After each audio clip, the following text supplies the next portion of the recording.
मी सुवर्णा. बातमी आणि बरंच काही या बुलेटिनमध्ये आपल्या सगळ्यांचं स्वागत. मुंबई गोवा महामार्गावर वाहतूक कोंडी झालेली आहे, त्याची बातमी न्यूज 18 लोकमतवर आपण बघणार आहात.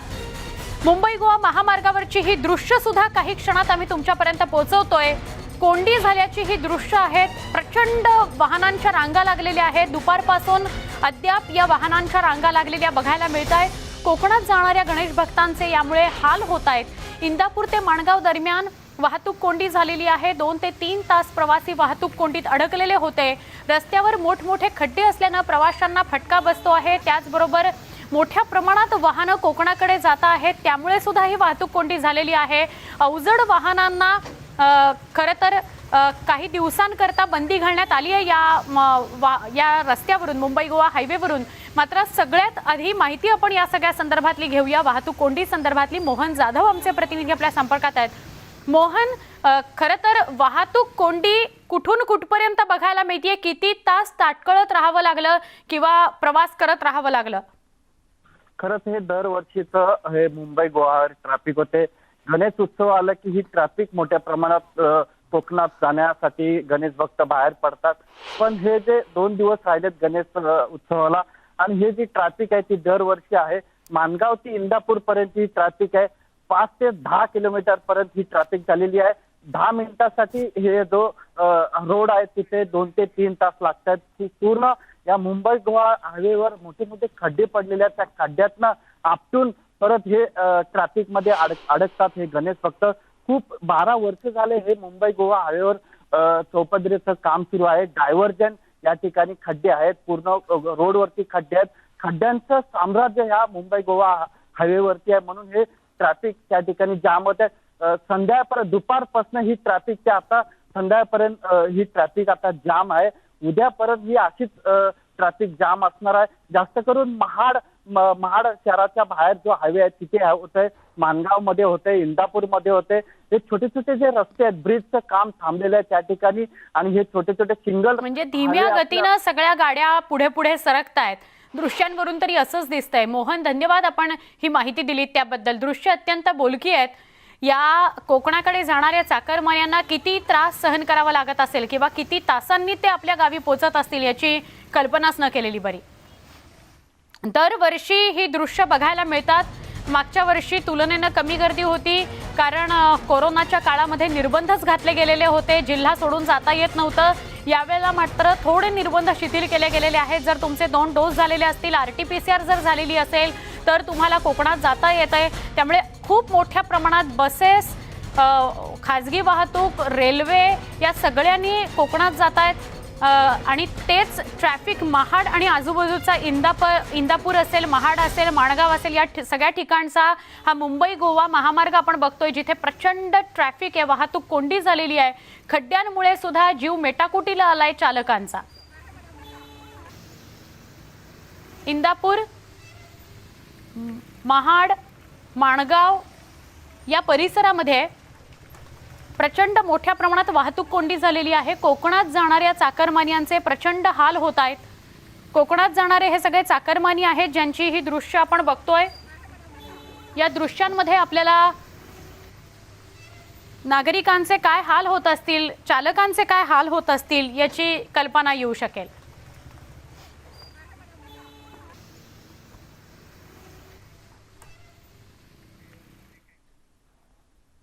मुंबईकरांकरता एक अत्यंत मोठी बातमी आपण बघणार आहोत. 26 जुलै 2005 ला मुंबई पाण्याखाली गेली, मात्र त्यातून मुंबई पालिकेनं अद्याप धडा घेतला नाही, असंच धक्कादायक वास्तव समोर येत आहे. कारण गेल्या 16 वर्षांपासून मिठी नदीच्या रुंदीकरणाचं काम रखडलंय. पाहूयात त्याची कारणं काय आहेत. न्यूज 18 लोकमतचा हा एक्सक्लुझिव्ह रिपोर्ट. मिठी नदीचं रुंदीकरण कधी? 16 वर्षांपासून रुंदीकरण का रखडलं? रुंदीकरण करण्यात मुंबई महापालिका अपयशी? मिठी नदीला आलेल्या पुरामुळे मुंबईची काय अवस्था झाली होती हे जगानं पाहिलं. मात्र असं असतानाही मुंबई महापालिका मिठी नदीच्या रुंदीकरणाकरता गंभीर नसल्याचंच धक्कादायक वास्तव समोर येत आहे. कारण गेल्या 16 वर्षांपासून मुंबईतील मिठी नदीच्या रुंदीकरणाचं काम रखडलंय. त्यामुळे पुन्हा मुंबईत जोरदार पाऊस झाला तर मुंबईची अवस्था काय होईल याची कल्पनाच न केलेली बरी. 16 वर्षांपूर्वी मुंबई महापालिकेनं मिठी नदीच्या रुंदीकरणाच्या प्रस्तावाला मंजुरी दिली होती, पण अद्यापही नदीच्या रुंदीकरणाचं काम पूर्ण झालेलं नाही. जेमतेम 10% काम झाल्याचं सांगण्यात येत आहे. नदीच्या रुंदीकरणाचं काम केवळ कागदावरच असल्याचा आरोप विरोधकांनी केलाय. या रुंदीकरण आणि खोलीकरणाचं कंत्राट 534 कोटी रुपये आपण कंत्राट दिलंय, कार्यादेश दिलंय, पण प्रत्यक्षात तुम्ही जर त्या ठिकाणी गेलात ते 10 ते 15%च काम झालेलं आहे. म्हणजे गेले 16 वर्ष मिठी नदीचं रुंदीकरणाचं काम केवळ 15% झालेलं आहे. कंत्राटं फक्त कागदावर आहेत आणि मग मिठीला पूर येतो. क्रांतीनगर असेल, किस्मतनगर असेल, लोक पाण्याखाली जातात, त्यांना हलवायला लागतं.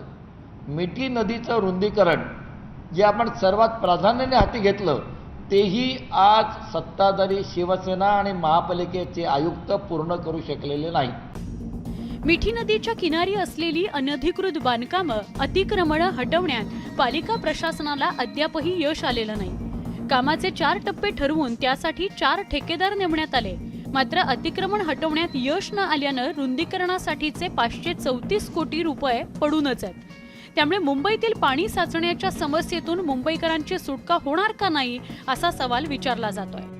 काय डॉक्टर नाही आत, काय नाही औषध, लोकांना मलेरिया होतं, सर्व होतं. जरा पाऊस पडला की गटर भरतो इकडे. सर्व काय परिस्थिती आहे, कोण बघत नाही. नुसता लोक बोलता, गव्हर्नमेंट सुद्धा बोलते काय इथे काय आपले ज्ञानेश्वर नगर झोपडपट्टीमध्ये कोण बघत नाही.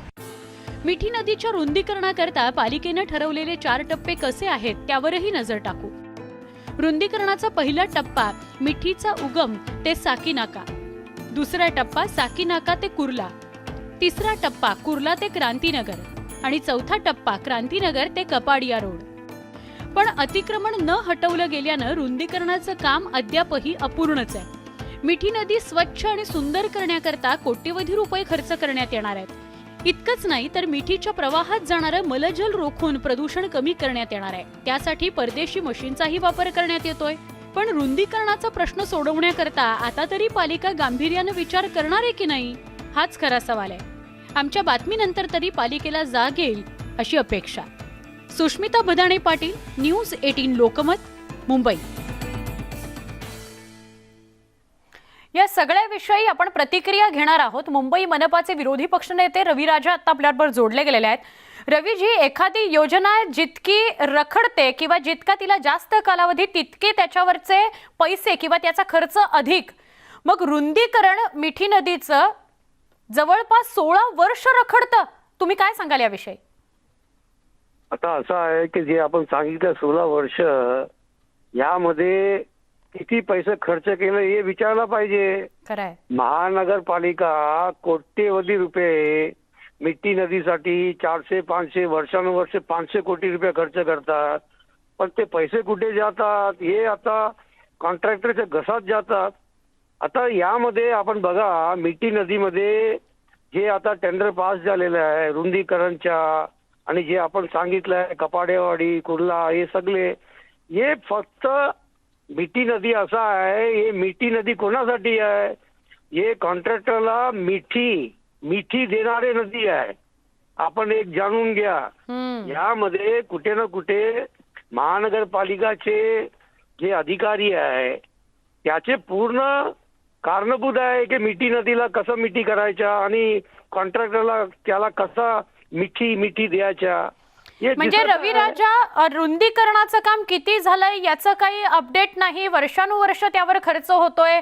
स्वच्छतेवर दरवर्षी कंत्राटं निघतात आणि त्यावर खर्च केला जातोय, पण अस्वच्छ अशी ही मिठी नदी आहे. म्हणजे पुन्हा एकदा मुंबईची तुंबई झाली की विचार होणार का? नाही, तुंबई आता आपण बघितलं नाही का? तुंबई झाले ना, किती वेळ तुंबई जायचे. आता स्वतः बघितलं, आपण दाखवलंय. मी स्वतः IBN लोकमतमध्ये पाहिलं, जेव्हा हे पाऊस पडले मिठी नदी पूर्ण भरलेले होते आणि तुंबई झाले. हे फक्त आता वेळ असा आलेला आहे की म्हणजे रवी राजा, अधिकाऱ्यांची फक्त मिलीभगत आहे असं वाटतं तुम्हाला का प्रशासन पण तितकंच जबाबदार आहे? प्रशासन जबाबदार आहे ना, 100% जबाबदार आहे. जे आज आपण बोलतात की या कामासाठी आम्ही चांगलं काम केले त्याचे श्रेय घेतात, याच्या श्रेय जे जबाबदारी जे बसलेलं आहे ते घ्यायला नक्की. पाहिजे. अगदी रविराजा, फार महत्वाचा मुद्दा आपण उपस्थित केलाय. तुर्तास धन्यवाद, आपण सविस्तर प्रतिक्रिया दिलीत त्याबद्दल. जे चुकीचं काम झालंय किंवा रखडलंय जे काम, त्याची जबाबदारी प्रशासन घेणार का, महापालिका प्रशासन घेणार का, असा प्रश्न रविराजांनी विचारलाय.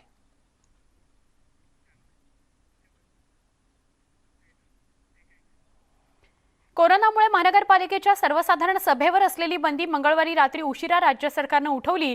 त्यामुळे पुण्यात पहिली प्रत्यक्ष सभा सत्ताधारी भाजपनं 10 मिनिटातच तहकूब केली. या परवानगी मागे राज्य सरकारची खेळी असल्याच्या चर्चा आहेत. मात्र त्यावरही कडी करत भाजपनं अवघ्या 10 मिनिटात सभा गुंडाळली. सभा तहकूब करणे हा भाजपचा रडीचा डाव आहे असा हल्लाबोल राष्ट्रवादी काँग्रेसनं भाजपवर केलाय. तर त्याला भाजपनं उत्तर देत याच महिन्यात आणखी 3 सर्वसाधारण सभा होणार असून त्यात कामकाज चालवू असं म्हटलंय.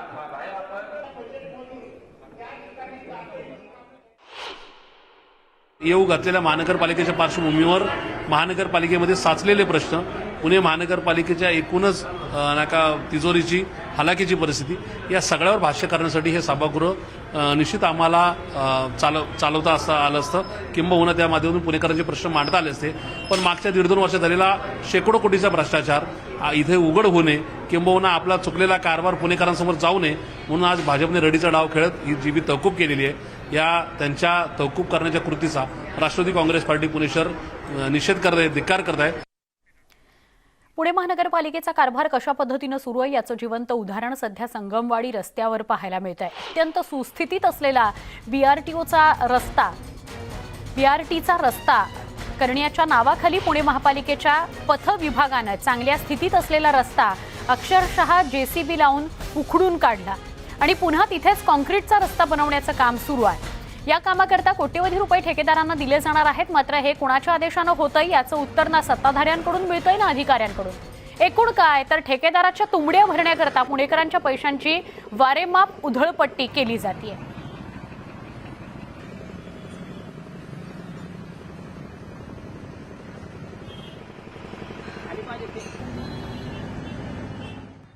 आज सुद्धा माझ्याकडे खाते प्रमुख व्ही.जी. कुलकर्णी आणि शिंदे साहेब आले होते. आजही मी त्यांना सूचना केल्या, तुम्ही कालपर्यंत आम्ही सांगतोय त्या टेंडर प्रक्रिया करा, जिथं खड्डे पडले तिथं टेंडर लावा, जिथं कामं करणं आवश्यक आहे तिथं करा, जिथं चांगले रस्ते खोदून त्या ठिकाणी सगळ्यांचा विरोध आहे अशा ठिकाणची कामं करण्याचं प्रशासन घाई करतंय आणि जी योग्य शहराची कामं विकासाची त्या ठिकाणी दुर्लक्ष करतंय. हे कशा करता करते ते बघा. बातमी आणि बरंच काही मध्ये एक छोटासा ब्रेक. पहा फक्त न्यूज 18 लोकमत. बातमी आणि बरंच काही या बुलेटिनमध्ये आहे. स्वागत. बातमी नागपुरातून आहे. नागपूरच्या गोरेवाडा इथल्या बाळासाहेब ठाकरे आंतरराष्ट्रीय प्राणी संग्रहालय आणि जंगल सफारीमध्ये आहे. पहिल्यांदाच राजकुमार आणि ली या वाघांच्या जोडीला एकत्र सोडण्यात आलं. त्यामुळे इथं सफर करणाऱ्या पर्यटकांना आता दोन्ही वाघांना एकत्र बघण्याची संधी मिळते. प्राणी संग्रहालय व्यवस्थापनानं हे दोन्ही वाघ-वाघीण एकत्र सहवासात राहतात का याचं आधी परीक्षण केलं आणि त्यानंतर या दोघांना एकत्र सोडण्याचा निर्णय घेण्यात आला.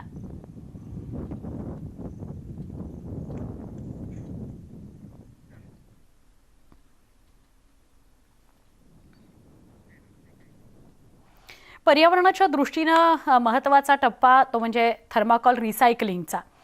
हा थर्माकोल रिसायकलिंगचा प्रकल्प पुण्यामध्ये सुरू झालाय. असा प्रकल्प राबवणारी पुणे महापालिका देशातली पहिली स्थानिक स्वराज्य संस्था असल्याचा दावा पालिकेकडून करण्यात आलाय. कसा आहे हा प्रकल्प, त्याचा पुणेकरांना कसा फायदा होणार आहे, घेऊयात आढावा. हे दृश्य पुण्यातील पर्यावरण संरक्षणाचा संदेश देण्यासाठी पुरेशी बोलकी आहे. पुण्यातील थर्माकोलचं संकलन करून त्याची विल्हेवाट लावण्यासाठी एका कंपनीनं पुढाकार घेतलाय. शहरात गल्लोगल्ली जाऊन कर्मचारी थर्माकोल गोळा करतायत आणि त्याची या कंपनीत विल्हेवाट लावण्यात येणार आहे. त्यामुळे थर्माकोलद्वारे होणारी पर्यावरणाची हानी टाळायला मदत होईल. पुणे पालिका आणि एका कंपनीनं मिळून थर्माकोल रिसायकल प्रकल्प सुरू केला. पालिका आणि कंपनी यांच्यात झालेल्या करारानुसार पालिकेला काहीही खर्च येणार नाहीये. शिवाय कामाचा बोजा हलका होणार असल्याचं महापौरांनी म्हटलंय. संयुक्त प्रकल्प या ठिकाणी आता राबवला जातोय. आमच्या स्वच्छ संस्था याच्यामध्ये काम करते आणि याच्यामध्ये आज पूर्णपणे शहरातला जितका काही थर्माकोल आमच्याकडं वेस्ट म्हणून तयार होतो तो सगळा आता यांच्याकडनं उचलला जाणार आहे. साधारणतः रोजचा जर कचऱ्याचा हिशोब पाहिला तर साधारणतः एक अर्धा ते 1 टनापर्यंत रोजचा थर्माकोल शहरामध्ये निर्माण होतोय. म्हणजे महिन्याचा विचार केला तर आपण 20-25 टनापेक्षाही जास्त थर्माकोल शहरात तयार होतो. तो आता 100% कंपनी घेऊन जाणार आहे आणि वापर करणार आहे. 100% त्याचा पुनर्वापर करणार आहे.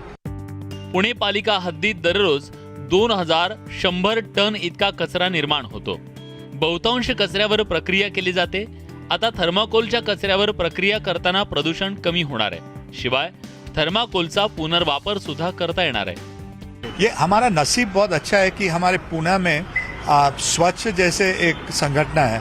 बहुत कम शहर है देश में जो जैसे इतना स्ट्रांग संगठन जो है, तो उनका उन लोग और पीएमसी और हम तीनों मिलके ये प्रोजेक्ट कर रहे हैं. या प्रकल्पामुळे कचरा उचलणं, त्याची विल्हेवाट लावणं यात जाणारा वेळ, ऊर्जा आणि खर्च वाचणार आहे. शिवाय प्रदूषण कमी व्हायला मदत होणार आहे. थर्माकोलचा पुनर्वापर होणार असल्यानं हा प्रकल्प पालिकेसाठी नक्कीच फायद्याचा ठरणार यात शंका नाहीये. व्हिडिओ जर्नलिस्ट गणेश कदमसह अद्वैत मेहता, न्यूज 18 लोकमत, पुणे. अजून एक गोष्ट या सगळ्याशी निगडीत आहे. थर्माकोलचं जर रिसायकलिंग सुरू झालं, पुण्यामध्ये सुरू झालंय, इतर सगळ्या शहरांमध्ये सुरू झालं, तर याच्याशी निगडीत असलेले व्यवसाय जे आहेत किंवा व्यावसायिक जे आहेत ते तरणार आहेत. बातमी आणि बरंच काही या बुलेटिनमध्ये इथेच थांबतो. पहा फक्त न्यूज 18.